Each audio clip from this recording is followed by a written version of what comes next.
Hi guys! It's me again, Sheila Vicente. Wait, nabe-burp ako, excuse me. Kasi nga, kakakain ko lang ng rice. And, ang day 10 natin ngayon ay kakain ulit tayo ng chichirya. Pero, inulit ko lang ulit siya. Kasi nga, yun din, ganun pa rin yung dahilan ko. Wala na pong ibang tinda dito sa amin. Yung tinda namin na ibang chichirya kasi nga hindi pa daw sila nakakapag-grocery. Kaya inulit ko na lang.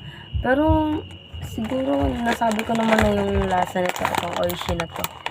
Oishi prawn crackers na to naman na maanghang, medyo maalat, tapos lasa yung seafood niya. Pero itong chichirya na to, di ko natitikman kasi natikman ko na siya nakaraan. So alam niyo naman na kung paano ko siya ni-rate. And ayun nga, nakalagay dyan na wow, just lang. Ayun nga, hindi ko na po siya titikman kasi natikman ko na siya nakaraan and na-rate ko naman na siya kung gaano siya kaalat, kaanghang, and yung smell niya. Siguro i-review na lang natin yung sa chichirya na to na yung calories from fat niya 25. Ang taas din. Tapos cholesterol niya, ayun, 0.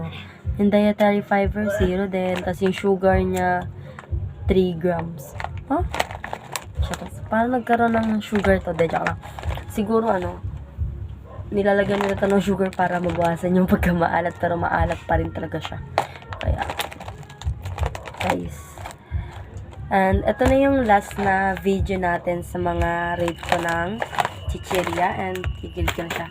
Yung mga chichirya na natikman ko, siguro yung pinaka-bet ko yung criss-cross kasi yun nga, cheese tapos nagme-melt kapag nag-melt na yung chichirya, nalalasahan mo yung pagka-creamy niya. Yung criss-cross creamy cheese flavor, ayun yung pinaka-bet ko sa 10. Tapos siguro yung pangalawa na nabet ko yung yung oishi, ayun nga, eto nabet ko to kasi sakto lang yung alat. Guys, eto na pala yung last video natin sa pag-rate ng mga iba't ibang klase ng chichirya, kung gaano sila kaalat, yung smell niya, and yung mga mga nasa nutrition facts. And yung video na to is school purposes only, kaya ang gagawin na natin ay i-end na natin yung video.